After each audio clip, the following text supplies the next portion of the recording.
জান্নাতে প্রবেশ করা মাত্র আপনার অন্তরই যেন আপনাকে বলতে লাগলো আপনার আবাস কোথায়। রাসূল সাল্লাল্লাহু আলাইহি ওয়াসাল্লাম বলেন, প্রত্যেক ব্যক্তি দুনিয়াতে তার ঘর যত ভালোভাবে চিনত তার চেয়েও ভালোভাবে তার জান্নাতের ঘর চিনবে। আপনি দ্রুত এগিয়ে যাচ্ছেন আপনার ঘরের দিকে, কাউকে কিচ্ছু জিজ্ঞেস করতে হচ্ছে না।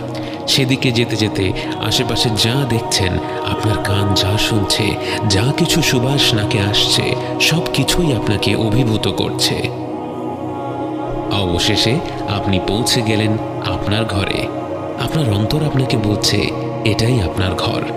কিন্তু একে তো রাজপ্রাসাদ বললেও কম হবে। স্বর্ণ আর রূপা দিয়ে নির্মিত এক বৃহৎ ভবন আপনার জন্য অপেক্ষা করছে, যার স্থাপত্য শৈলী বাকরুদ্ধকর, প্রতিটি কোণে কোণে যার নৈপুণ্য, যার নিচে খেলা করছে স্বচ্ছ প্রবাহমান নদী, যে পানির শব্দে অন্তর জুড়িয়ে যায়। চারিপাশে ঘন সবুজ, আল্লাহর প্রশংসা বাণী থেকে জন্ম নেয়া হাজারো গাছে ছেয়ে আছে আপনার ঘর।